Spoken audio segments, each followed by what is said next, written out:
রমজানে এই কয়েকটা কাজ বেশি বেশি করার চেষ্টা করেন। 1 নাম্বার, প্রথম কাজ 5 ওয়াক্ত সালাত জামাতে পড়ার চেষ্টা করেন। পারা যাবে ইনশাআল্লাহ? খুব কঠিন কিছু বললাম ভাই? তার আগে একটা কাজ বলি, তারও আগে সেহরি করতে উঠেছেন এমনভাবে খাবেন না যেটা এটা আপনার জীবনের শেষ খাওয়া। এমনভাবে খাবেন না আল্লাহর ওয়াস্তে। এই জায়গায় আপনি খাওয়া নিয়ন্ত্রণ করতে না পারলে প্রবৃত্তিকে নিয়ন্ত্রণ করতে পারবেন না। এটা দরজা। প্রবৃত্তি নষ্ট হওয়ার দরজা হচ্ছে এই পেট, মুখ আর পেট। যে পেটের দাস সে প্রবৃত্তিকে নিয়ন্ত্রণ করতে পারবে না। রমজান কি জন্যে আল্লাহ পাক না খেয়ে থাকতে বলছেন কেন? যাতে আপনি তাকওয়া অবলম্বন করতে পারেন, নফসটাকে কন্ট্রোল করতে পারেন। কথা কি বুঝতে পারছেন? পানি খাবো না কেন? পানি তো হালাল। নফসটা কন্ট্রোল করা, না আমি করব না, এটা আপনাকে প্রশিক্ষণ দেওয়া হচ্ছে। আত্মার নিয়ন্ত্রণের প্রশিক্ষণ দেওয়া হয় রমজান মাস। এটাই তো তাকওয়া। তাকওয়া মানে কি? এই যে একটা মরুভূমি মনে করেন, বা সমুদ্রের বিচ মনে করেন, কক্সবাজার সমুদ্রের বিচ, এখানে অনেকগুলো কাঁচের টুকরা রাখা আছে, কাঁচের টুকরা ফেলে দেওয়া আছে। আপনি হেঁটে হেঁটে যাচ্ছেন, পা ফেলছেন, টিপে পা ফেলছেন, এখানে একটা, ওখানে একটা, ওখানে একটা। এটা তাকওয়া। এইভাবে চলার নাম তাকওয়া। এটা এক্সাম্পল। সেহরি এত বেশি খায়েন না যেটা মনে হয় আপনার জীবনের লাস্ট খাওয়া, এমনটা খায়েন না। এরপরে 5 ওয়াক্ত নামাজ চেষ্টা করেন জামাতে পড়ার জন্য। যদি জামাত মিস হয়ে যায়, নামাজ ছেড়ে দিবেন না, বাসায় পড়বেন। যদি দেখেন ঘুমিয়ে গেছেন, ঘুম থেকে উঠলে নামাজ পড়বেন। যদি দেখেন ভুলে গেছেন, যখনই মনে হবে তখনই পড়বেন, নামাজ ছাড়বেন না। করা যাবে ইনশাআল্লাহ? যুব সমাজকে বলবো, যাই করো তোমরা যা কিছুই করো না করো, 5 ওয়াক্ত নামাজ ছেড়ো না। 5 ওয়াক্ত নামাজ তোমাদেরকে যে কোনো পাপ থেকে ফিরিয়ে নিয়ে আসবে ইনশাআল্লাহ। এই যুবকদের মাঝে অনেক যুবক আছে এখনো বসে এই পৃথিবীতে, যাদের মধ্য থেকে আল্লাহ পাক দিনের বড় বড় খাদেম বের করবেন ইনশাআল্লাহ। কাদেরকে বের করবেন? যাদের অন্তরে আল্লাহ পাক স্বচ্ছতা দেখবেন, পবিত্রতা দেখবেন, এদেরকে বের করবেন। এমন অনেক মানুষ ছিল যারা মিউজিক করতো, ছেড়ে দিয়ে ইসলামের খেদমত করছেন। এমন অনেক মানুষ ছিল যারা জেনা করেছে, পরে ফিরে এসে আল্লাহর দিনে দায়ী হয়েছে। এমন অনেক মানুষ আছে যারা বড় বড় কবিরা গুনাহ করেছে, পরে তওবা করে ফিরে এসে আল্লাহর দিনের খেদমত করছে, আছে না? এই মানুষগুলোকে আল্লাহ পাক হেদায়েত দিলেন কেন? উত্তর, তাদের কলবটা ছিল পরিচ্ছন্ন, সৎ অন্তর ছিল, আল্লাহর ভয় ছিল মনের মধ্যে। আল্লাহর ভয় থাকে, ফিরে আসবে ইনশাআল্লাহ। আমরা দোয়া করি আল্লাহ পাক তাদেরকে ফিরিয়ে দেখ, আমিন। শুধু তাই নয়, এখন ইসলামের যারা প্রকাশ্য শত্রু, তাদের মধ্য থেকেও আল্লাহ পাক ওমর এবং হামজা রাদিয়াল্লাহু আনহুর মতো মানুষ বের করতে পারেন। এটা জানেন? ওমর রাদিয়াল্লাহু আনহু তরবারি নিয়ে বের হয়ে যাননি, তাকে আল্লাহ পাক দ্বিতীয় খলিফা বানাননি। তার মনটা ছিল পরিচ্ছন্ন, আল্লাহ পাক কবুল করেছেন। 5 ওয়াক্ত সালাত পড়ার চেষ্টা করেন জামায়াতের সাথে, আল্লাহ পাক তৌফিক দান করুন। একইভাবে ইফতার যখন করবেন, তখন এমনভাবে খাবেন না এটা শেষ খাওয়া। গোগ্রাসে খাবেন না, 10টা 20টা 30টা আইটেম করার দরকার নাই। যতটুকু হলে আপনার ইবাদত করার শক্তি চলে আসে, এনাফ। আর বেশি বেশি হাইজেনিক খাবার খাবেন। বাইরের খাবার ভাজা পোড়া বেশি খেতে যান না, অসুস্থ হয়ে যাবেন। আমরা ইফতারে কিন্তু একদম বিরিয়ানি, পোলাও, কোরমা কত কি খাওয়া শুরু করি। সিম্পল খাবার খাওয়া শুরু করেন, সিম্পল খাবার খান, হোমমেড ফুড খান, বাইরের ম্যানুফ্যাকচার্ড ফুড খান না। আপনি সুস্থ থাকবেন ইনশাআল্লাহ। কারণ ইফতারের পরে আসে আপনার তারাবি। তার ইফতার অল্প হালকা করেন। রমজান মাসে টার্গেট করেন যে আমি কোরআন অন্তত একটা খতম দিব। পড়া যাবে? 30 দিন 30 পারা, 1 পারা করে পড়া যাবে? যারা কোরআন পড়া জানি না, এই যে 1 মাস সময় আছে, 1 মাসের মধ্যে শিখে ফেলবেন। প্রমিস করেন, পারবেন?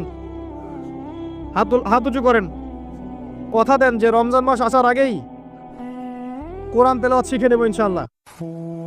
বায়াত করলাম কিন্তু, আপনারা সবাই আমার মুরিদ। বসেন, হাদিয়াও দিবেন যেহেতু মুরিদ হয়েছেন। এখন হাদিয়া হচ্ছে দোয়া। কি দিবেন? দোয়া। রমজান মাসে 1 পারা করে প্রতিদিন, 30 দিন 30 পারা পড়া যাবে ইনশাআল্লাহ। যারা হাফেজে কোরআন আছি তারা কোরআনটাকে হেফজ চর্চা করবো এই মাসে, এবং তারাবির নামাজ পড়াবো। তারাবির নামাজে এমন মানুষকে ইমাম রাখবেন যার তেলাওয়াতটা প্রচণ্ড বিশুদ্ধ এবং সুললিত, শুনলেই মন কেড়ে ফেলে, এমন মানুষকে তেলাওয়াত করতে দিবেন তারাবির নামাজে।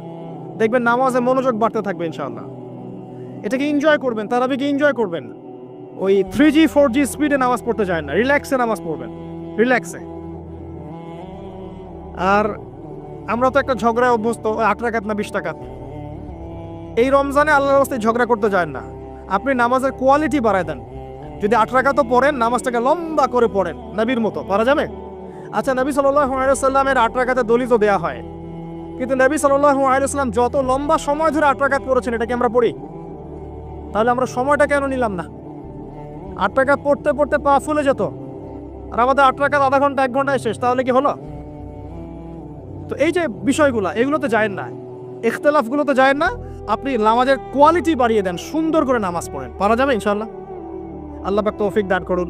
যদি পসিবল হয় রমজানে উমরা করতে পারেন, এতে আপনি আরো সুন্দর করে ইবাদত করার একটা পরিবেশ পাবেন। সবার পক্ষে হয়তো পসিবল হবে না, যাদের পক্ষে হবে আপনারা করার চেষ্টা করতে পারেন। আল্লাহ তৌফিক দান করুন। রমজান একটা কাজ করবেন, বেশি থেকে বেশি মানুষকে ইফতার খাওয়াবেন, পারা যাবে? প্রত্যেকদিন ইফতার মাহফিল করবেন, মসজিদে ইফতার দিবেন এবং রোজাদারদেরকে ইফতার করাবেন। সওয়াব হচ্ছে প্রত্যেকের নেকি আপনি পেয়ে যাবেন ইনশাআল্লাহ। মনে করেন আপনি 10 জন রোজাদারকে ইফতার করিয়েছেন, এই 10 জনের রোজার নেকি আপনি একা পেয়েছেন। এই 10 জনের রোজার নেকি আপনি একা পেয়েছেন, ফ্রি। আপনার নেকি তো আছেই। অতএব যারা সামাজিক সংগঠন আছে বা সমাজের দায়িত্বশীল আছে, তারা যদি এগিয়ে আসে, প্রত্যেক দিন বহু মানুষকে ইফতার করানো সম্ভব না? আবার দেখবেন ঈদের রাতে, যেটাকে আমরা চাঁদ রাত বলি না কি বলি, আপনারা কি বলেন? ওই আর কি, তো চাঁদ রাত, ওই রাতে দেখবেন অনেক অসহায় দরিদ্র মিসকিন থাকে, যাদের সেমাই খাওয়ার টাকা নাই, আছে না? ওই রাতে আপনার সাদাকাতুল ফিতরগুলো দিয়ে দিবেন, সুন্দর করে বন্টন করবেন, ওই দরিদ্র মানুষের কাছে পৌঁছে দেবেন বাড়িতে বাড়িতে, পারা যাবে ইনশাআল্লাহ। এগুলোতে আপনি এনজয় করবেন রমজানকে। আত্মকেন্দ্রিকভাবে থাকলে এনজয় করতে পারবেন না। আরেকটা কথা আছে, রমজান মাসে যাকাত দিয়ে দিবেন, যার যাকাত যেটা আছে। যাকাত দিবেন না, জাহান্নাম অবধারিত। যে সালাত পরে যাকাত দেয় না কাফের, সালাত পরে কিন্তু যাকাত দেয় না, এটা কুফরি। আবু বকর সিদ্দিক রাদিয়াল্লাহু তাআলা আনহু যাকাত অস্বীকারীদের এগেইনস্টে যুদ্ধ করেছিলেন। যাকাতটা কিন্তু নফল কিছু নয়, ফরজ। নিসাব পরিমাণ সম্পদ হয়েছে, যাকাত দিতেই হবে। আর আমি অনেকদিন বলেছি, ইসলামিক ইকোনমিক্সের বেইজই হচ্ছে যাকাত। ইসলামিক ইকোনমিক্সের ভিত্তি হচ্ছে যাকাত এবং ব্যবসা। ধনীর সম্পদে গরিবের হক। বাংলাদেশে এমনও মানুষ আছে যার একজনের যাকাত দিয়ে 100 পরিবার চলা সম্ভব। এমনও মানুষ আছে, যদি সমস্ত যাকাতগুলোকে সুন্দরভাবে কালেক্ট করা যেত এবং উপরের লেভেল থেকে ডিস্ট্রিবিউট করা যেত, দেখেন বড় বড় মেগা প্রজেক্ট করতে পারতাম আমরা। কে বোঝাবে কাকে? কে বোঝাবে কাকে? কথা বললেই তো সমস্যা। যাকাত গরিবের হক।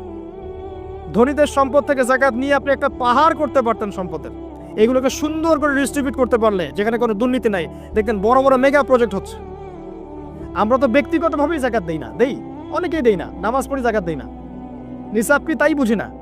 যাকাত কিন্তু ফসলেরও আছে, ফসলের ওষুধ আছে না, চাষিরা ওষুধ দেয় না। রমজান মাসে সাদাকাতুল ফিতর আছে, এটাও দেয় না অনেকে। এগুলো ঠিক না। যাকাত বাধ্যতামূলক। যাকাত দিলে সমাজে একটা সাম্য তৈরি হবে, গরিব না খেয়ে মরবে না। যাকাত কেন্দ্রিক ইকোনমিক্স ছিল বলেই সাহাবায়ে কেরাম রাদিয়াল্লাহু আনহুমের যুগে একজন মানুষ খুঁজে পাওয়া যেত না যাকে সাহায্য করা লাগবে, সবাই স্বাবলম্বী হয়ে যেত, আলহামদুলিল্লাহ। অতএব রমজান মাসে যাকাত দিয়ে দেন আল্লাহর ওয়াস্তে, অন্যথায় কি হবে এটা বলে দিই। সূরা তাওবা আল্লাহ পাক বলেছেন, এই সম্পদগুলোকে আল্লাহ পাক একত্রিত করবেন, করে আগুনে জাল দিবেন, জাল দিয়ে সোনা রূপা বানাবেন, গলিত গলিত উত্তপ্ত সোনা রূপা বানিয়ে আল্লাহ পাক পিঠে, গালে, কপালে লেপটে দিবেন যারা যাকাত দেয় নাই তাদের জন্য।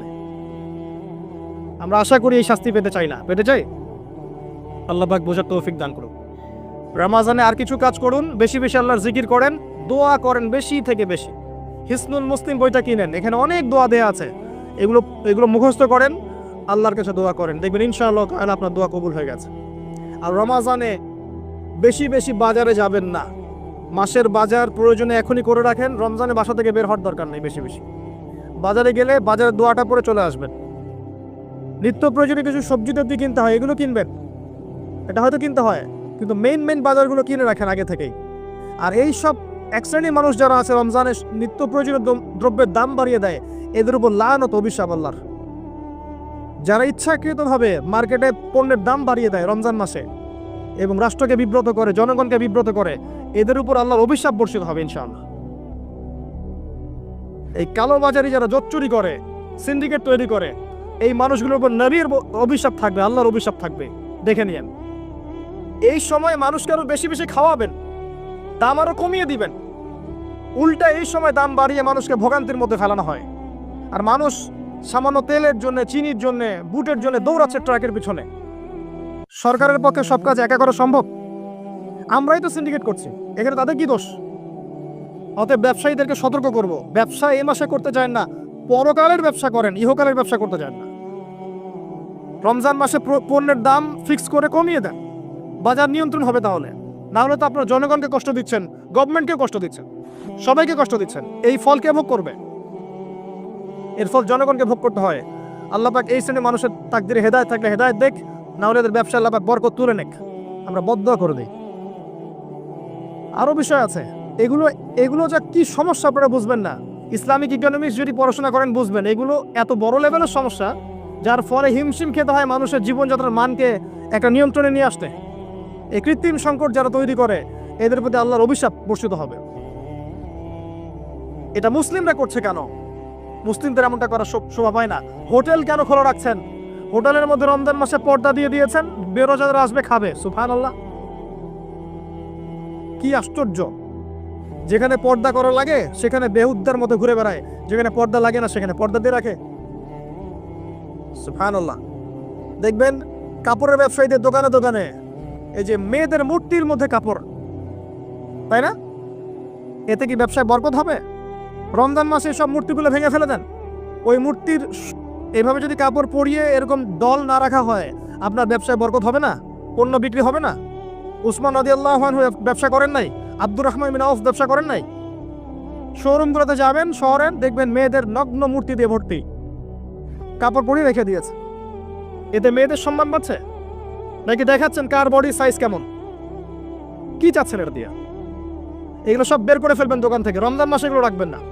রমজান মাসে যেন কারো গাড়িতে এবং বাড়িতে কোনো জায়গায় গান না বাজে, অশ্লীল কোনো গান যেন না বাজে। কোরআন তেলাওয়াত বাজবে, প্রয়োজনে অ্যারাবিক নাশিদ বাজবে, ইসলামিক নাশিদ বাজবে। এমন কিছু প্লে হবে যেখানে হারাম কিছু নাই, শিরক নাই, বেদাত নাই, মিউজিক্যাল ইনস্ট্রুমেন্ট নাই। রমজানে কোরআন তেলাওয়াত বাড়িয়ে দেন, তেলাওয়াত শোনেন। এই কাজগুলো করা খুব জরুরি। একটা কাজের নাম রমজান নয়, রোজা রাখলাম বাস শেষ।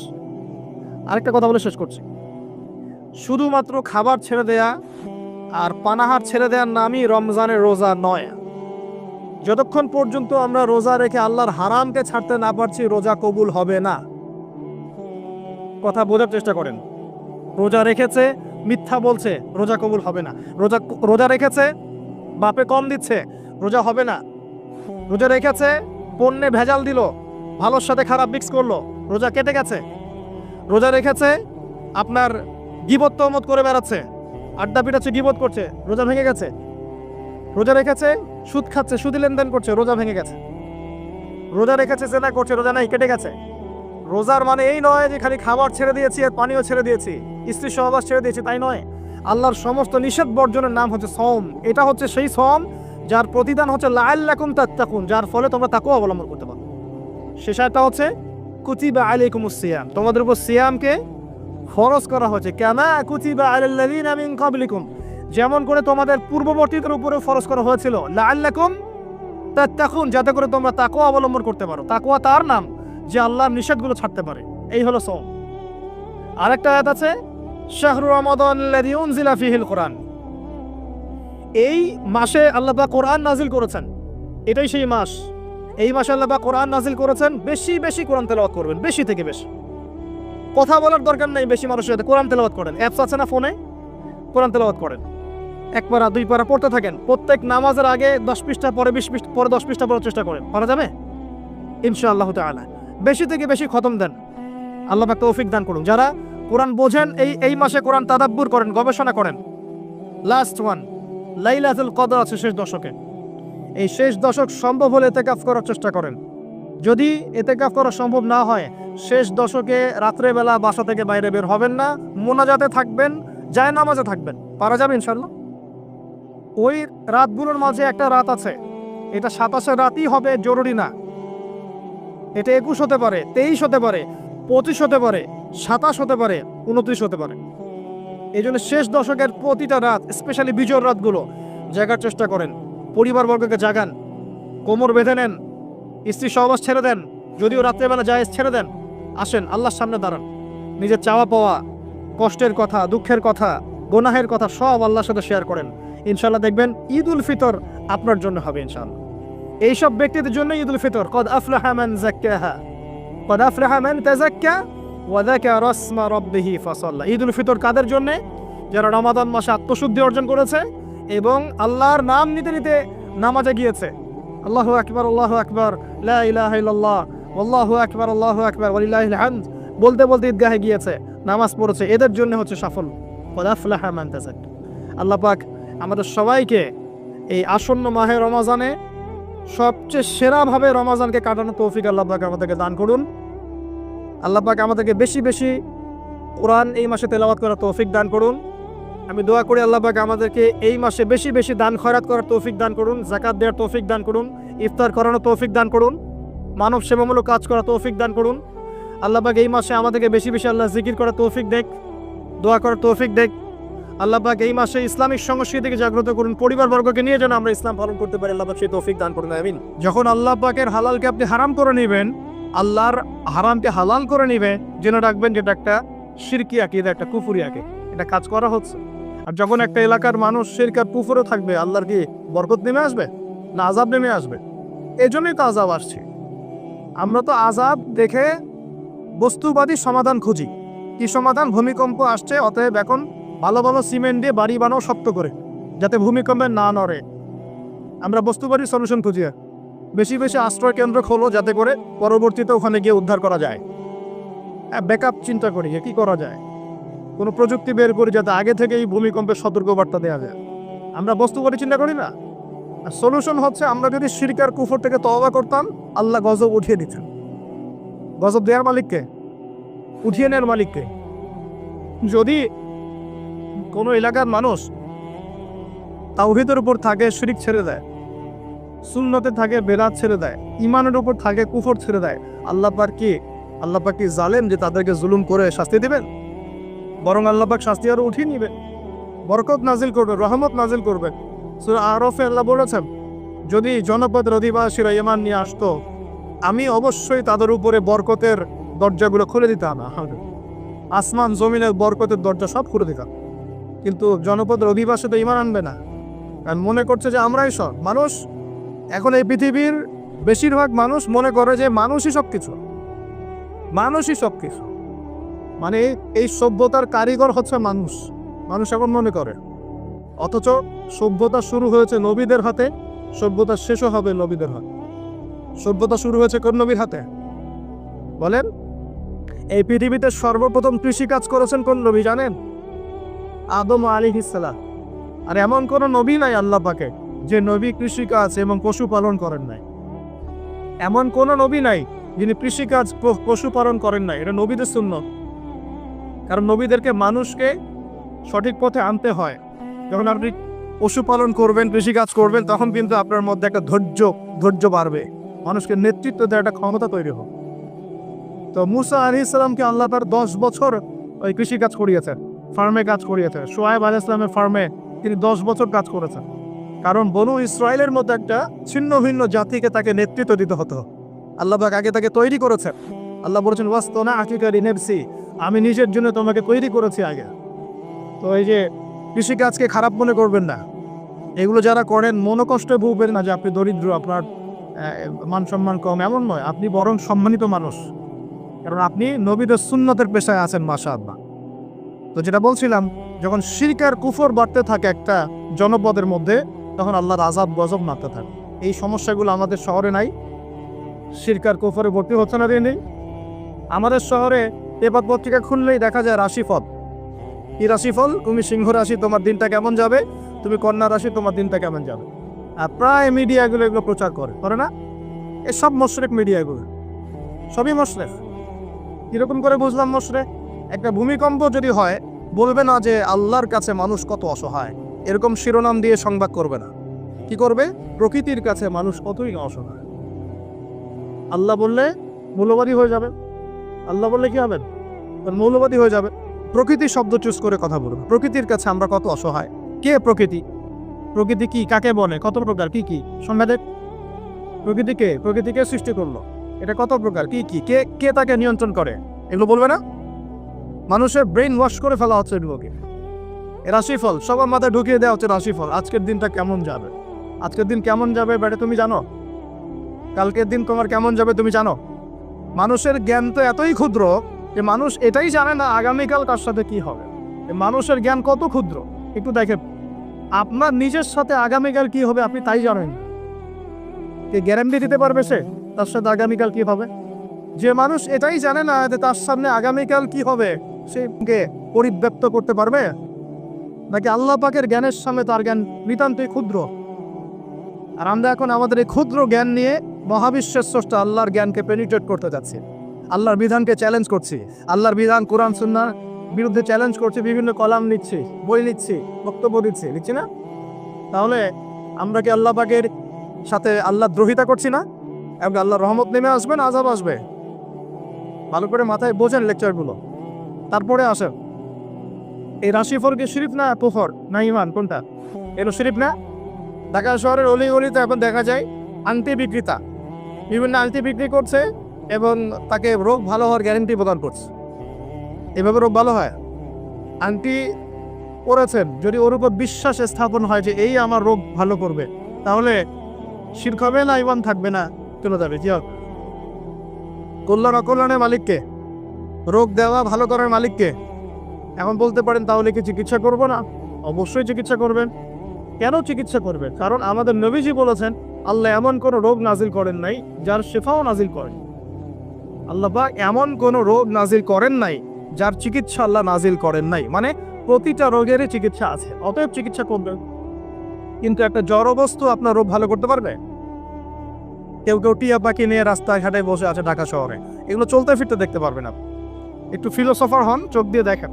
ফিলোসফি খারাপ জিনিস না, ফিলোসফি মানে দর্শন, আপনাকে ভেতর থেকে দেখতে শেখাবে। আর ভেতর থেকে দেখতে না পারলে বাহ্যিক চোখ দিয়ে দেখলে সবকিছু বুঝতে পারবেন। আল্লাহ পাক আমাদের সবার হৃদয় চোখটা খুলে দেন বলি আমিন। রাস্তাঘাটে বসে আছে, টিয়া পাখি দিয়ে ভাগ্য পরীক্ষা করছে। তো এখন এই টিয়া পাখি দিয়ে ও যদি ভাগ্য পরীক্ষা করতে পারে, তাহলে ওর আজকে প্রধানমন্ত্রী হওয়ার কথা।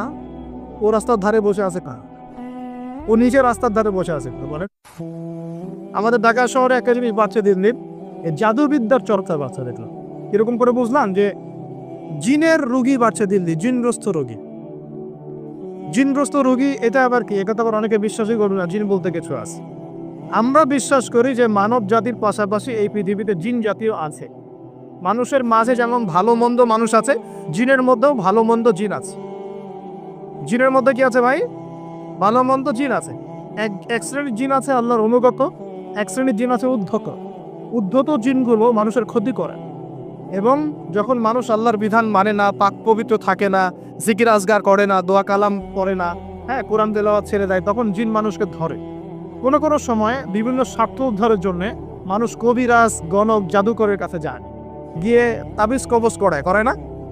তাবিজ করায়, বান মারে, জাদুটোনা করে না? এতে করে সম্পর্কের মধ্যে বিচ্ছেদ ঘটায়। হ্যাঁ, অনেকে আবার প্রেমিকাকে পাওয়ার জন্য বশ করছে, তাবিজ করছে। হ্যাঁ, চাকরিতে ভালো চাকরি হয় না, চাকরির জন্য তাবিজ করছে। তারপর অনেকের ব্যবসা উন্নতি হচ্ছে, হিংসা লাগে, ওর বিরুদ্ধে কাজ করছে। এই যে সমস্যাটা ইদানিং শহরের মধ্যে আছে, এটা কিন্তু শেখার বা জাদু, কুফরি। কেউ যদি এই কাজে লিপ্ত হয় সে ঈমান হারিয়ে ফেলবে, ইসলাম থেকে দান কাটা পড়ে যাবে। আল্লাহ পাক আমাদের সবাইকে হেফাজত করুন বলি আমি। অনেক শিরকে আছে, আমরা এখন শিক্ষার মতো শিরক করছি। কিরকম? দীর্ঘদিন শুনলাম যে আমরা আল্লাহ পাকের সৃষ্টি, আল্লাহ রাব্বুল আলামিন নিজ হাতে সৃষ্টি করেছেন, এগুলোই সব বইপত্র ছিল। এখন আস্তে আস্তে আস্তে বইপত্রগুলোর মধ্যে চেঞ্জ আনা হচ্ছে। একটা সুদূর প্রসারী লক্ষ্যকে সামনে রেখে একটা প্রজন্ম তৈরি করার চেষ্টা করা হচ্ছে, যে প্রজন্মটা আল্লাহ থেকে দূরে সরে যাবে, রাসূল থেকে দূরে সরে যাবে। আমরা এখন মানুষকে বিবর্তন শেখাই, অথচ আল্লাহ পাক বলেছেন খলাকতু বিয়াদিয়া ইয়া ইবলিস, হে ইবলিস, মা মানাআকা, তোমাকে কে নিষেধ করলো?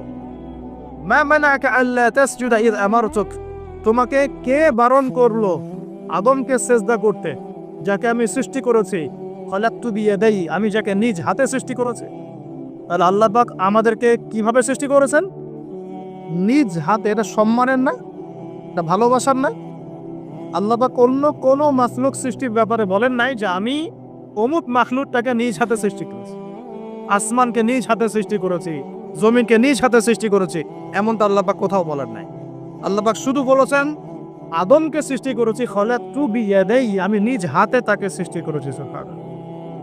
আল্লাহ পাক তাকে সৃষ্টি করে দুনিয়াতে পাঠিয়ে আল্লাহ পাকের খেলাফতের দায়িত্ব দিয়েছেন যে আদম তুমি দুনিয়ায় যাও, দুনিয়ায় নির্দিষ্ট সময় থাকবে, চিরস্থায়ী হতে পারবে না।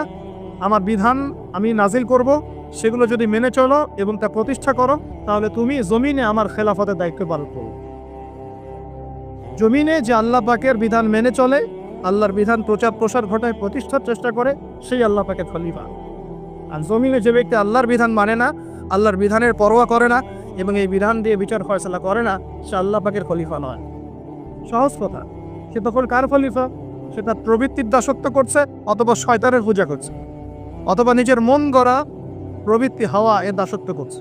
আল্লাহ পাক আমাদের সবাইকে আল্লাহ পাকের বিধান মেনে চলার তৌফিক দান। এখন ইবলিসকে আল্লাহ পাক বলছেন কেন তাকে সেজদা করলে না যাকে আমি নিজ হাতে সৃষ্টি করলাম। আমরা বুঝতে পারলাম আল্লাহ পাক আমাদেরকে নিজ হাতে সৃষ্টি করেছেন, আর আমরা এখন বাচ্চাদেরকে শেখাচ্ছি না এই সৃষ্টি তত্ত্ব ভুল। তোমাদেরকে আগে এইভাবে আগে হাঁটতে দাঁড়াতে পারতে না, বাঁকা হয়ে থাকতে, তারপরে একটু লম্বা হলে, তারপর আরেকটু লম্বা হলে, তারপর আস্তে আস্তে মানুষ হয়ে গেল। আমরা এগুলো বাচ্চাদেরকে শেখাচ্ছি। কেন শেখাব? আমার বাচ্চা তো মুসলিম, আমার বাচ্চা তো মুসলিম পরিবারের বাচ্চা, এ কি ইহুদি খ্রিস্টানের সন্তান? ওদের ওই সভ্যতার আল্লাহর সাথে কোনো সম্পর্ক নাই। তাদের সৃষ্টি তত্ত্ব বুঝতে হলে আমার নিবর্তনবাদের দরকার না, আমার তো দরকার নাই। আমি তো মুসলিম পরিবারের সন্তান, আমি তো আল্লাহকে বিশ্বাস করি। আমি তো জানি আল্লাহ পাক আমাকে সৃষ্টি করেছেন নিজ হাতে। আল্লাহ পাক আমাদেরকে সৃষ্টি করেছেন কি? নিজ হাতে, এবং রুহের জগৎ রেখে আমাদের কাছে ওয়াদা নিয়েছেন। এই পৃথিবীতে আসার আগে আরেকটা জগৎও ছিলাম আমরা, তার নাম রুহের জগৎ, আলামে আনোয়া। আমরা তো এই পৃথিবীর বাসিন্দা নয়, আমরা জান্নাত থেকে এখানে আসছি। সুবহানাল্লাহ। এটা তো আমাদের নোংরা জায়গা, এটা হচ্ছে আমাদের থাকার জন্য নোংরা জায়গা। আমরা তো জান্নাত থেকে এসেছি এখানে। হাই ক্লাস থেকে লো ক্লাসে আসলে মানুষ খুশি হয়? জান্নাত হাই ক্লাস না দুনিয়া হাই ক্লাস? আমাদের পিতা মাতাকে জান্নাতে রাখা হয়েছিল, সেখান থেকে আমরা এখানে এসেছি। এখান থেকে আসে নাই? আর আমাদের আত্মাগুলোকে রুহের জগতে রাখা হচ্ছে। সেখানে সমস্ত আত্মাগুলোকে ডেকে আল্লাহ পাক বলেছেন আলাস্তু বিরব্বিকুম। আল্লাহ বলছেন কি? আলাস্তু বিরব্বিকুম, আমি কি তোমাদের রব নই? সমস্ত আত্মারা একসাথে বলেছিল বেলা ইয়া রব্বি, অবশ্যই আপনি আমার রব। সুবহানাল্লাহ। আমরা এই সাক্ষ্যটা দিয়ে আসছি। সূরা আরাফ পড়লে আপনি বুঝতে পারবেন, এখানে আছে আমরা এই সাক্ষ্য দিয়ে পৃথিবীতে আসছি। এখানে এসে ভুলে গেছে, মনে পড়ে না। মনে পড়ে না। এইটা মনে করানোর জন্যই তো আল্লাহ পাক যুগে যুগে নবী রাসূল পাঠিয়েছে। এটা মনে করিয়ে দেওয়ার জন্যই আল্লাহ পাক আসমানে কিতাব নাজিল করেছেন। তুমি ভুলে যেও না, তুমি ওই জগতে ছিলে, আমাকে সাক্ষী দিয়ে এসেছো। এই দুনিয়ার ফিতনায় আমাকে ভুলে যেও না। নবীগণ এসেছেন, হেদায়েতের বাণী শুনিয়েছেন, আসমানে কিতাব নাজিল হয়েছে, আমরা সেই কিতাব পেয়েছি। এই সিলসিলা চলতে চলতে আদম থেকে নিয়ে মুহাম্মদ সাল্লাল্লাহু আলাইহি ওয়াসাল্লাম পর্যন্ত প্রায় 1,24,000 নবী আল্লাহ পাঠিয়েছে। তার সর্বশেষ নবীর নাম কে?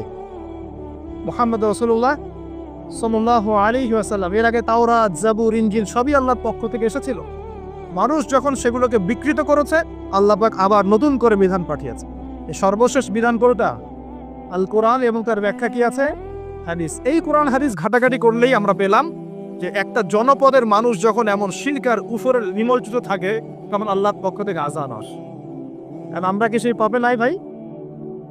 আপনার উপরের লেভেলের সিস্টেম থেকে শুরু করে নিয়ে একদম এই শিক্ষাক্ষেত্র বলেন, হাতের আংটি বলেন, চিন্তা চেতনা বলেন, রাস্তাঘাটের ওই যে গণকের কথা বলেন, কবিরাজের কথা বলেন, জাদুবিদ্যার চর্চা বলেন, হ্যাঁ ওই ভাগ্য গণকের কথাই বলেন, রাশিফলের কথাই বলেন, সব আমরা শিরকের মধ্যে লিপ্ত আছি। এর পাশাপাশি আমরা কবর পূজা করছি, মাজার পূজা করছি, আমরা আল্লাহ ছাড়া অন্য কারোর জন্য জবাই করছি, মানত করছি, পছন্দ করছি, কুরবানি করছি। কোনো কোনো জায়গায় আমরা আগুনেরও পূজা করছি, আগুনের সামনে দাঁড়িয়ে মাথা নত করছি না? আর কোনো কোনো জায়গায়, কিছু বড় বড় জায়গায় পর্যন্ত নীরবতা পালন করাও। নীরবতা মানে কি?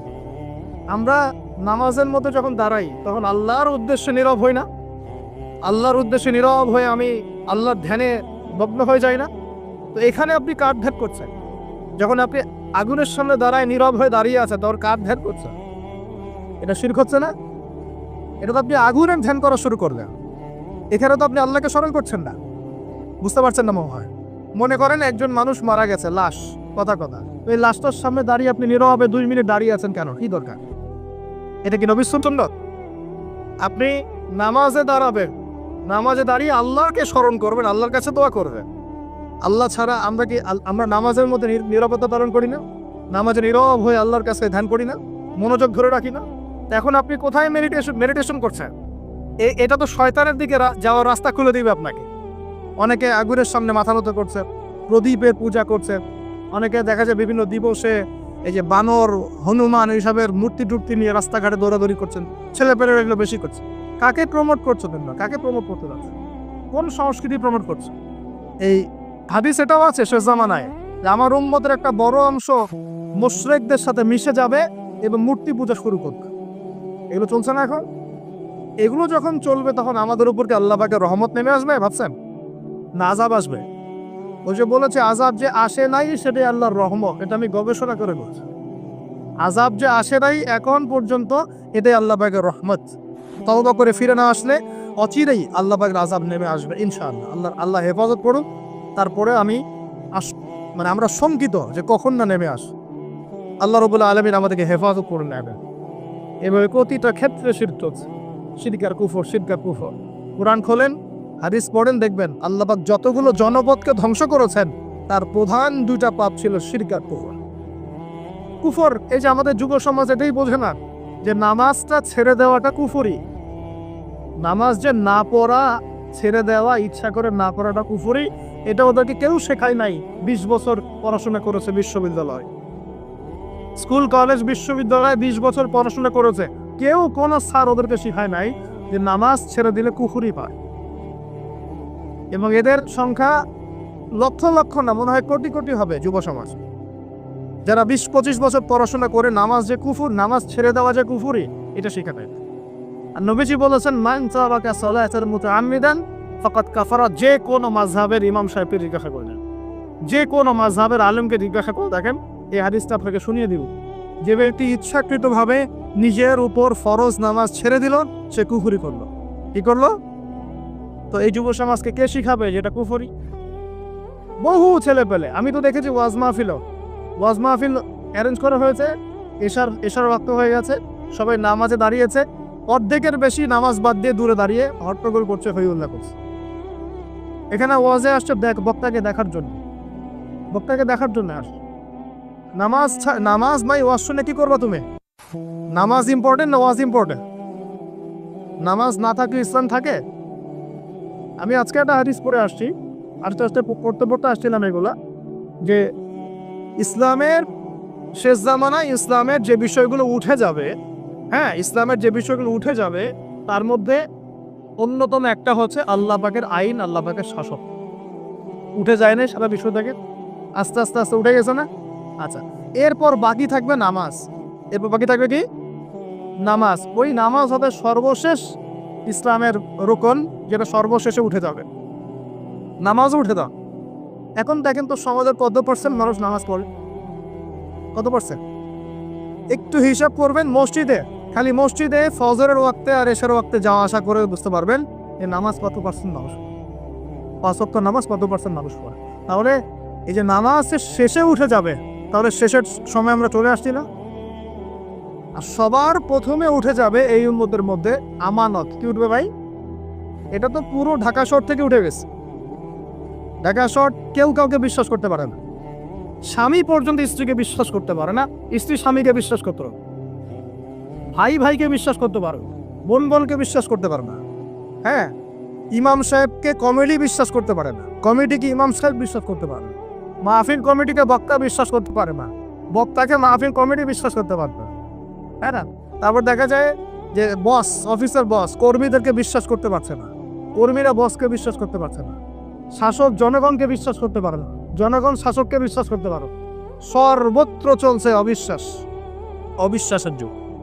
বাজারে যাবেন কেনাকাটা করতে, বলবে একদম টাটকা হয়ে একদম ফ্রেশ, 7 দিনের জিনিস ফরমালিন মেরে আপনি খাওয়া নিয়ে গেল। বিরিয়ানি তো আমাদের এখানকার একটা কালচার। বিরিয়ানির ইয়েতে যাবেন, গরু বলে যে কত কুকুর শিয়াল খাওয়াই দিচ্ছে, আল্লাহ ভালো যান, তাই না? গরু খাসি বলে কুকুর শিয়াল খাওয়াই দিচ্ছে, একদম তাজা দেশি মুরগি করে মরা মুরগি খাওয়াই দিচ্ছে। হ্যাঁ, বড় বড় রিনাউন কয়েকটা অভিযান করলো না কয়েকদিন আগে দেখলেন, মানুষকে মারার মতো বিষাক্ত রং মিশিয়ে খাওয়াই দিচ্ছে। আমানত সবার আগে উঠে যাবে, আমানত বিশ্বাস। আমানতদার ব্যক্তিকে বলা হবে খেয়ারতকারী ব্যক্তি, আর খেয়ারতকার যে ওকেই বলা হবে আমানতদার। যে আমানতদার তাকে বলা হবে খেয়ানতকারী, আর যে খেয়ারত করে ওকেই বলা হবে আমানতদার।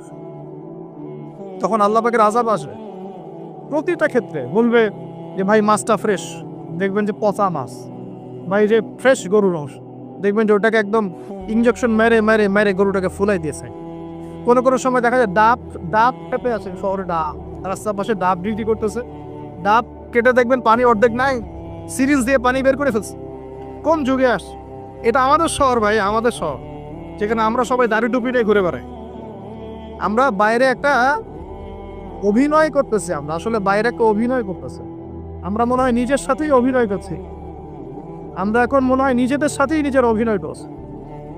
বাইরে গিয়েছে স্ত্রী শপিং করতে, এদিকে বয়ফ্রেন্ডের সাথে ডেটিং মেটিং করে বাসায় এসে স্বামীকে বলছে তোমার জন্য শার্ট কিনে নিয়ে আসলাম। হ্যাঁ, এদিকে স্বামী বাসা থেকে বের হয়েছে, ওদিকে অফিসের কলিগদের সাথে দুই চারটার সাথে তার অবৈধ সম্পর্ক। ঠিক আছে, মানি ব্যাগ সার্চ করলে কন্ডম পাওয়া যায়, মানি ব্যাগ সার্চ করলে কি পাওয়া যায়? কন্ডম পাওয়া যায়। এবার কোলেকশন এগুলো না করে এইডসের রোগ হবে। শিখিয়েছে যে যৌন সম্পর্ক করেন, অবৈধ যৌন সম্পর্ক করেন, কিন্তু প্রোটেকশন নিয়ে করেন, এগুলো শেখাচ্ছে মানুষ। তো এই জেনাকারী সমাজের উপর আল্লাহর গজব আসবে না তো কি আসবে? কি আসবে? ও বাইরে গিয়ে আরো 2-3টা মেয়ের সাথে সম্পর্ক করে বাসায় আসে, স্ত্রীকে বলছে আমি তোমাকেই সবচেয়ে বেশি ভালোবাসি। মানে এখানে জেনাকে উস্কে দেওয়া হচ্ছে, আর হালাল সম্পর্ক, হালাল বিবাহ, এটাকে প্রতিবন্ধকতা সৃষ্টি করা হচ্ছে। আপনি হালাল বিয়ে করতে চান, পারবেন, কঠিন। যৌতুক, এখানে আবার যৌতুকের ব্যাপার আছে। আপনার এমন যে বিয়ে মানে একটা বাণিজ্য, মানে যেমন মেয়ের বাবা বিয়ে দিবে, মেয়েটাকে পার করছে, বড় অঙ্কের একটা টাকা দরকার এখানে। হ্যাঁ, আর ছেলের বাবা যখন মেয়ে নিয়ে আসছে, সেখানে আবার বড় অঙ্কের যৌতুক ইম্পোজ করছে। মেয়ের বাবা দিচ্ছে বড় অঙ্কের মোহর, আমার মেয়েকে বিয়ে করতে চাও, 20 লাখ টাকা মোহর লাগবে। ওই ছেলের সামর্থ্য নাই, ও বলছে ঠিক আছে, আচ্ছা লেখুক। পরে বাসর রাত্রে মাফ করাই নিল, বাসর রাত্রে মাফ করাই নিচ্ছে। তারপরে সারা বছর আগে সারা জীবন দেওয়ার কোনো নাম নাই, মেয়ের হক আর সে পেল। এদিকে মেয়ের বাপও কম চালাক না, হ্যাঁ, সে আবার মোহর যেমন বাড়িয়েছে, ছেলের বাপও কম চালাক না, সে আবার এদিকে যৌতুক ইম্পোজ করছে। যৌতুকের টাকা নামিয়ে মোহরটা দিব। সবাই চালাক, সবাই স্মার্ট। মানে প্রতারণা, অবিশ্বাসের যুগ চলছে। তাই প্রতারণা, অবিশ্বাসের যুগ। একটা মেয়েকে বাইরে পাঠিয়েছে বাবা, সেই মেয়ে বাবার কাছে খুব ভালো, দুধ খেতে মানে নাক চিপলে দুধ দেয়, এমন একটা অবস্থা মেয়ের। বাইরে দেখবেন প্রাইভেটে গিয়ে, কোচিংয়ে গিয়ে 8-10টা প্রেম তারা শেষ। হ্যাঁ, ছেলেকে পাঠিয়েছে ইউনিভার্সিটি, বিশ্ববিদ্যালয়, আমাদের শহরেই। ছেলে খুব ভালো বাবার কাছে, একদম নাক চিপলে দুধ বেড়া। বাইরে গিয়ে দেখবেন এদিকে 8-10টা মেয়ের সাথে সম্পর্ক করা। এই যে পিচ্ছি পিচ্ছি ছেলেকে আমরা রাস্তাঘাটে দেখি, ঢাকা শহরের কিশোর গ্যাং তৈরি করেছে, কিশোর গ্যাং। হ্যাঁ, গুন্ডামি। তামিল কিছু মুভিজ দেখায়, হ্যাঁ, মারামারি করছে, একটা ঘুষি দিলে একদম গাছের উপর উঠে যায়। হ্যাঁ, ওগুলো দেখে দেখে শিখছে, হকি স্টিক নিয়ে, চাকু চাপাতি নিয়ে ঘুরে বেড়ায় আছে। আমরা টঙ্গি দিয়ে আসার সময় দেখেছি, আমাদের সামনে, আমাদের গাড়ির সামনে দৌড় দিয়ে ছো মেরে একটা মেয়ে কান থেকে একদম দুল ছিঁড়ে নিয়ে চলে যাও। কানে দুল পড়ে আছে একটা মহিলা, কান টেনে ছিঁড়ে নিয়ে চলে গেল। মোবাইল ফোনে কথা বলছেন, গ্লাসটা খোলা, এইটুক সময়ের মধ্যে ছো মেরে মোবাইল ফোন নিয়ে চলে গেল। হ্যাঁ, এটা আমাদের শহর। ছোট ছোট বাচ্চাকে 8-10 বছর, 15 বছর, হাইস্ট 20 বছর বয়সের কিশোর গ্যাং। আবার এতটুকুটুকু ছেলেকে দেখেছি, এই যে কিছু প্লাস্টিকের মধ্যে কি জানি টানে, আমাদের শহরেরও মাদর, সর্বত্র। আমাদের যুব সমাজ, এই শহরের যুব সমাজ দেখবেন, যাদের বাপের একটু টাকা পয়সা আছে, ওকে আর কে পায়?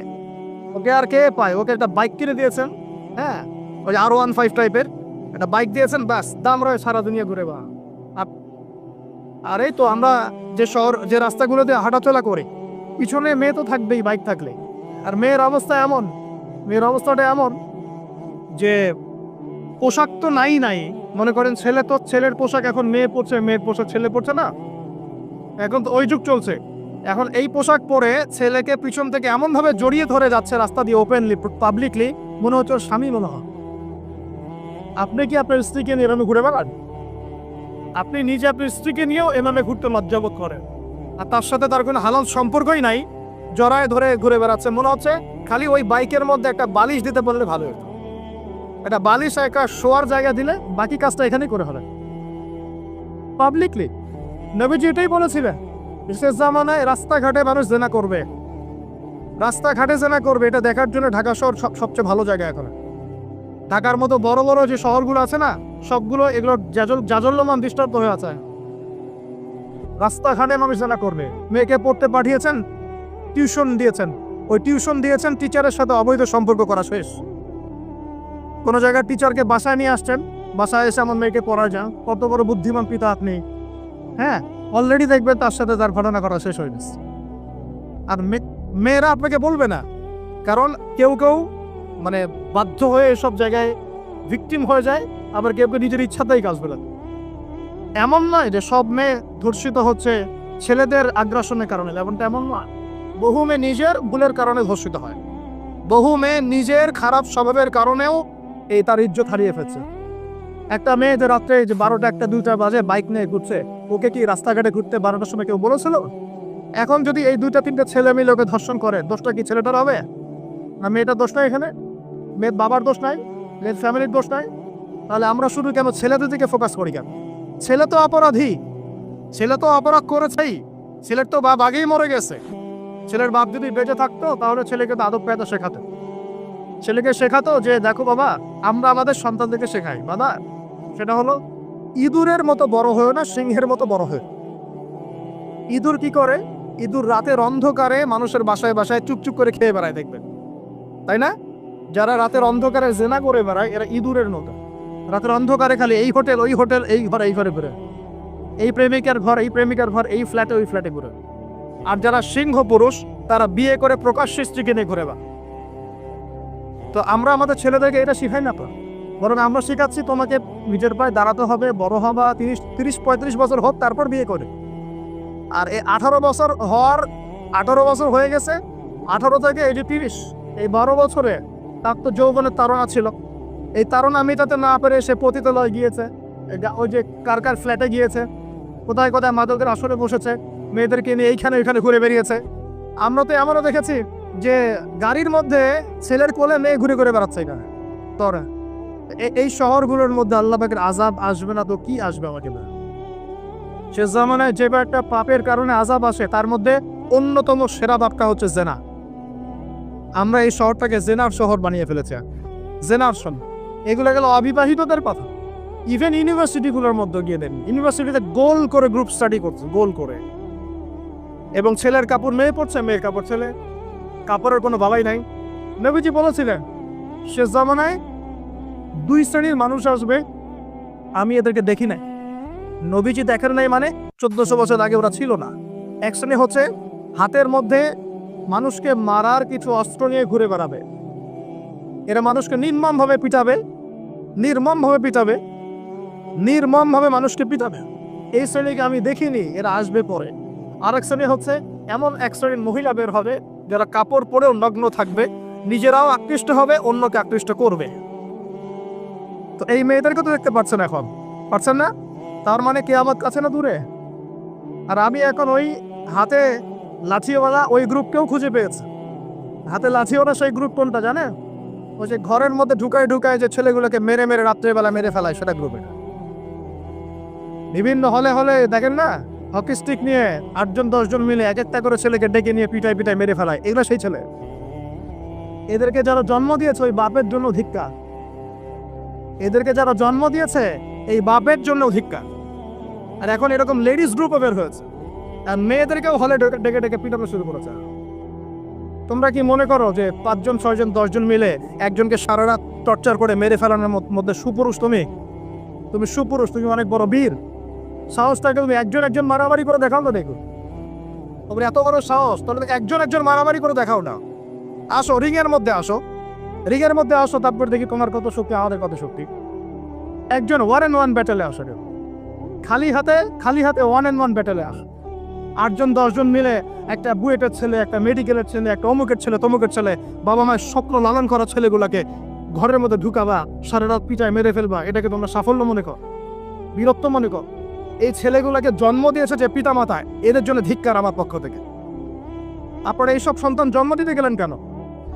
খিদির আলাইহিস সালাম বেঁচে থাকলে ছোটবেলায় মেরে ফেলতো এদেরকে, ওই যে খিদির আলাইহিস সালাম ছোটবেলায় একটা বাচ্চাকে মেরে ফেলছিলেন না?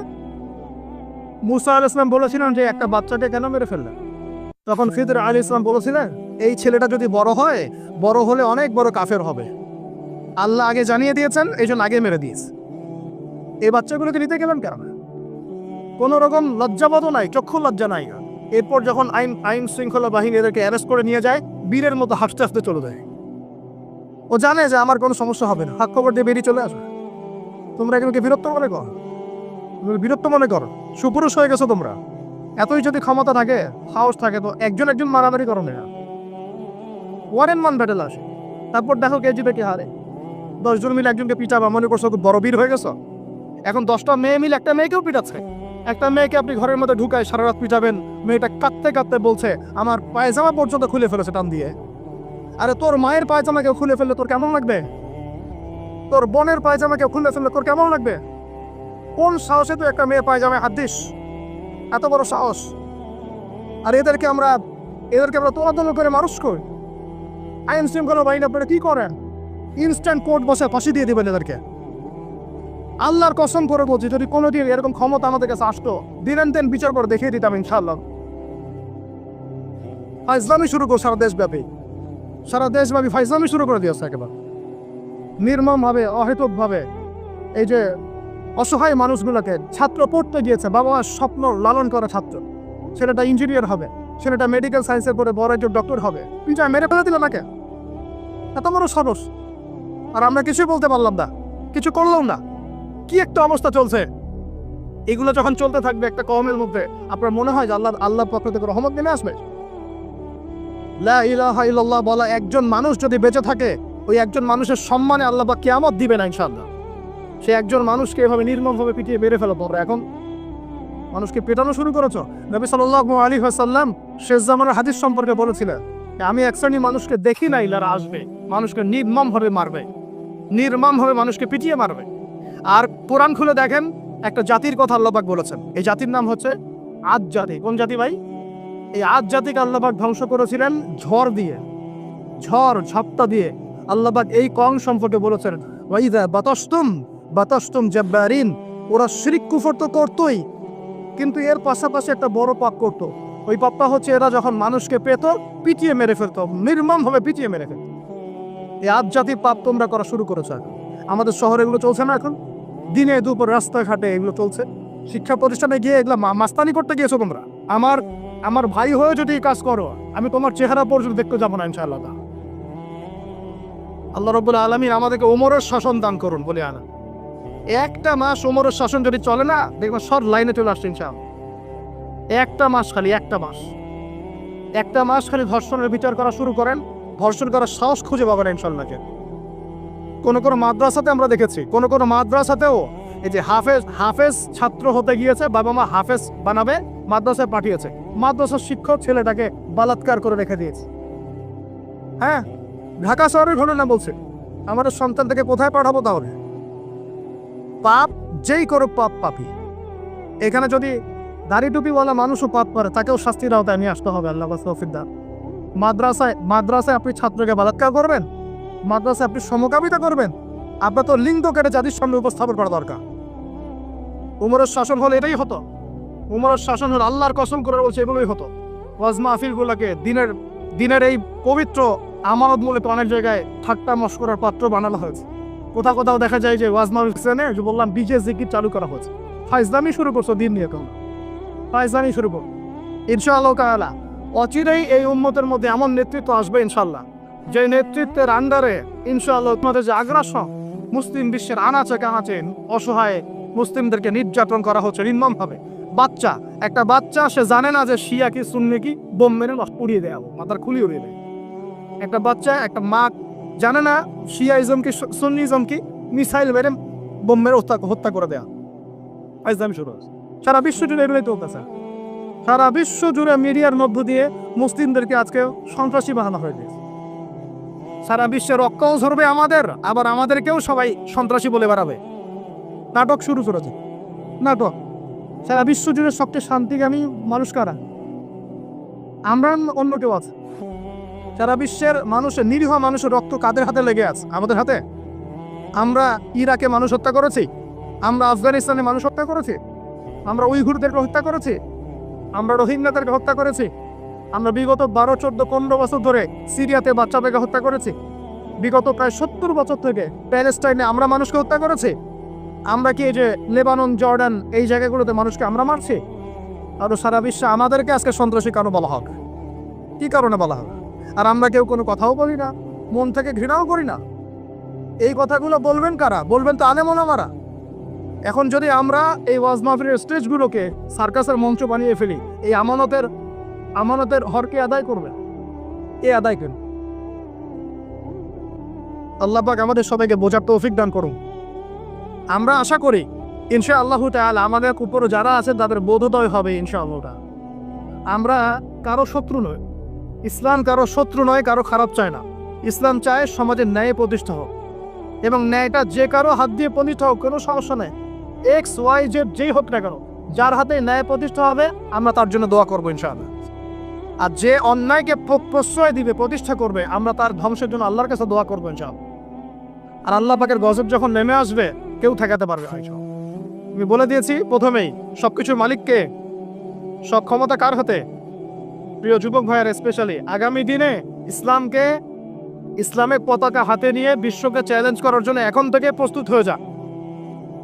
একদিনের মাহফিল দিয়ে কিচ্ছু হবে না, একদিনের মাহফিল দিয়ে গরম বক্তব্য দিয়েও কিছু হবে না। আপনাদের সবাইকে কনস্ট্রাকটিভ কাজ করতে হবে। প্রত্যেক মুসলিম ভাইকে 5 ওয়াক্ত নামাজ আদায় করতে হবে, আল্লাহ পাক তৌফিক দান করি। প্রত্যেক ভাইয়ের যাদের যাকাত ফরজ হয়েছে, যাকাত অবশ্যই দিতে হবে। বেশি বেশি দান সদকা করবেন। নিজের পরিবারের মধ্যে কোনোভাবেই অনইসলামিক কোনো সংস্কৃতি আসতে দিবেন না। নিজের পরিবারের মধ্যে পর্দা প্রতিষ্ঠা করবেন। কোনো অবস্থাতেই হারাম রিজিকের দিকে যাবেন না ইনশাআল্লাহ। আপনার সন্তান সন্ততিদেরকে ছোটবেলা থেকেই মুসলিম রূপে মানুষ করবেন, কোনো রকম অমুসলিম কালচারে বড় করবেন না। আপনার সন্তানদেরকে ছোটবেলায় কোরআন শেখাবেন, হাদিস শেখাবেন, আলেম ওলামার সোহবত দিবেন, হক কমছি আলেম চিনবেন, তাদের কাছে সন্তানদেরকে পাঠাবেন ইনশাআল্লাহ। ইসলামকে নিয়ে ঠাট্টা বিদ্রুপ করবেন না, রং তামাশা করবেন না। এই যুগ সম্পর্কে সচেতন থাকবেন। কি হচ্ছে, কি চলছে, হাদিসে কি আছে, কোরআনে কি আছে, সামনে কি হতে পারে, সচেতনতা তৈরি করবেন। এই চলমান ফিতনাময় পরিবেশে নিজের ঈমান আমলকে এমনভাবে ধরে রাখবেন যেমন করে হাতের মধ্যে মানুষ আগুন ধরে রাখে, ঈমান ধরে রাখে। পরিবারের মধ্যে বেপরদামিকে স্থান দিবেন না। পরিবারের ছেলে কি করছে, মেয়ে কি করছে, আপনার আত্মীয় স্বজনের হক ঠিক আছে কিনা, প্রতিবেশীর হক ঠিক আছে কিনা, প্রতিটা বিষয় as a Muslim leader of the family আপনাকে এগুলো দেখতে হবে। আল্লাহ পাক তৌফিক দান করুন। এবং বেশি বেশি সামাজিক কিছু অ্যাসোসিয়েশন গড়ে তুলবেন যেগুলো সামাজিক অন্যায়গুলোকে প্রতিরোধ করবে ইনশাআল্লাহ। সামাজিকভাবে ন্যায় ছড়িয়ে দিবে, সামাজিকভাবে ইসলাম ছড়িয়ে দিবে ইনশাআল্লাহ। শিক্ষা প্রতিষ্ঠান গড়ে তুলবে যেখানে জেনারেল এবং ইসলামিক শিক্ষার সমন্বয় থাকবে, আলোকিত প্রজন্ম গড়ে উঠবে ইনশাআল্লাহ। এরকম সমাজের অবস্থায় কি আল্লাহর আযাব আসবে না রহমত আসবে? এই হচ্ছে আমাদের সমাজের অবস্থা। এখন কতগুলো বলে শেষ করব। প্রতি ঘরে ঘরে ব্যভিচার ঢুকে পড়েছে, ঘরে ঘরে ব্যভিচার, পরকীয়া ঢুকেছে, পরকীয়া।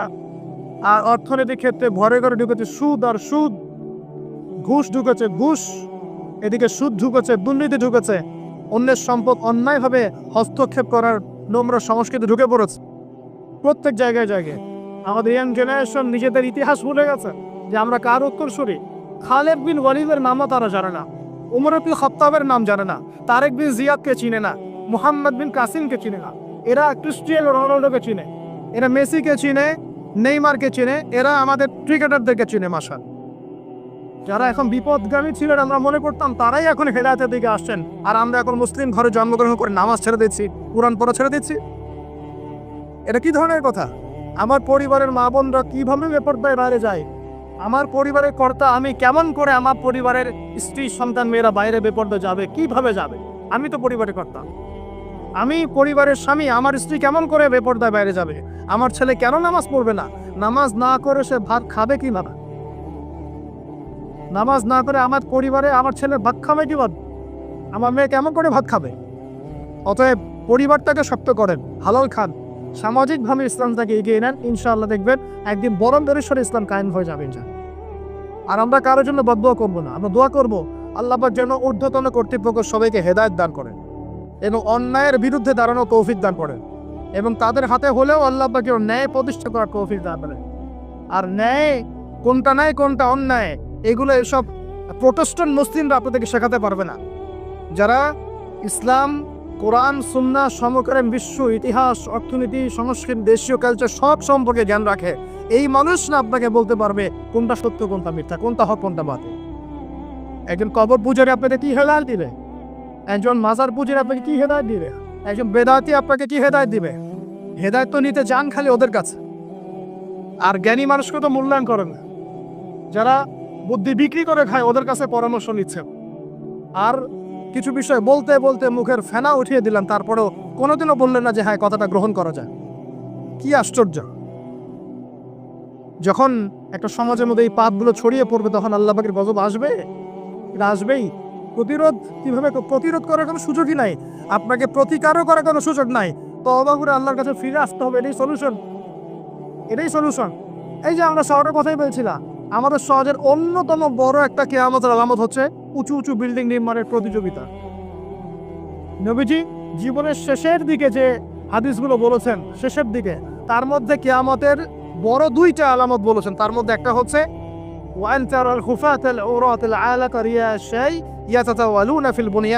যখন দেখবে সমাজের সবচেয়ে নিম্ন শ্রেণীর মানুষেরা, রাখাল টাইপের মানুষ, গায়ে জামা নাই, পায়ে স্যান্ডেল নাই, উঁচু উঁচু বিল্ডিং নির্মাণের প্রতিযোগিতা করছে। ধনীরা বিল্ডিং নির্মাণ করবে এমনটা নবীজি বলেন নাই। নবীজি বলছেন গরিব, ফকির, মিসকিন, গায়ে কাপড় নাই, স্যান্ডেল নাই, এরা বিল্ডিং নির্মাণ করবে না, প্রতিযোগিতা করবে একে অপরের সাথে। এখনকার আরব বিশ্বটা জাজল্যমান দৃষ্টান্ত। অনেক সালাফ সলফে সালেহিন বলেছেন এই হাদিস থেকে আরবদেরকে ইশারা করা হয়েছে। এটা আমাদের ঢাকার মতো চলে আসছে। আজকালকে যার এক জায়গা টাকা পয়সা ছিল না, আজকে 10 তলা 20 তলা ফ্ল্যাটে নামি। কিভাবে সম্ভব? সুদের মধ্য দিয়ে সম্ভব, দুর্নীতির মধ্য দিয়ে সম্ভব, কালো টাকার মধ্য দিয়ে সম্ভব, অন্যের সম্পদ অন্যভাবে হস্তক্ষেপ করার মধ্য দিয়ে সম্ভব। আর মাশাআল্লাহ, যার একটা 5-10 তলা বাড়ি আছে আমাদের শহরে, অন্য মানুষকে মানুষই মনে করে, ভাড়াটিয়াকে মনে করে যে তেলাপোকা, ককরোচ, ছিছি করে তারা কত যে শর্ত। কোনো সময় এমনও হয়েছে মানে বাড়ি ভাড়া চাইতে গিয়ে যে বেইজ্জত হতে হয়েছে, মনে হলো যে বাড়ি ভাড়া চাইতে গিয়ে মানে নিজের সম্মান নিজে নষ্ট করে ফেললাম।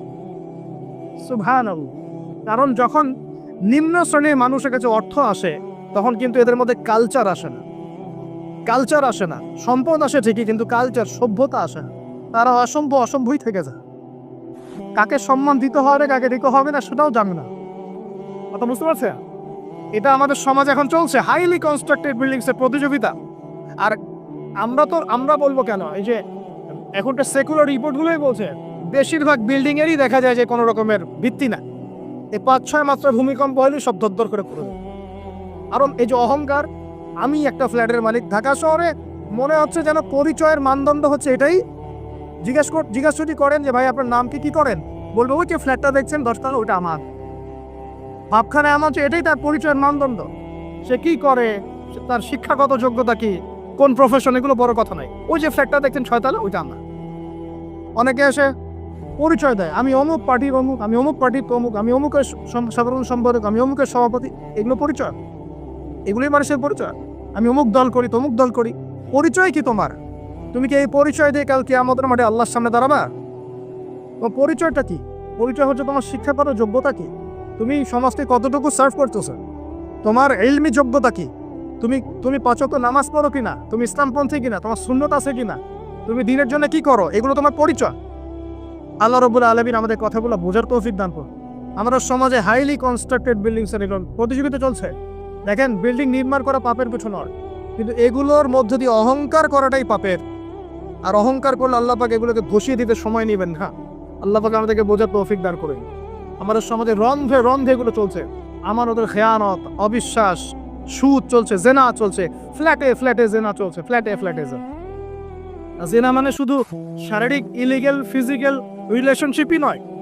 জেনার মধ্যে চোখের জেনা আছে, কথার জেনা আছে, চলাফেরার জেনা আছে। নবীজি বলেছেন শেষ জামানায় এক শ্রেণী মেয়ে আসবে যারা পুরুষের কাপড় পরে ঘুরবে। এটা দেখার জন্য আপনি ঢাকার শপিং মলে চলে যান।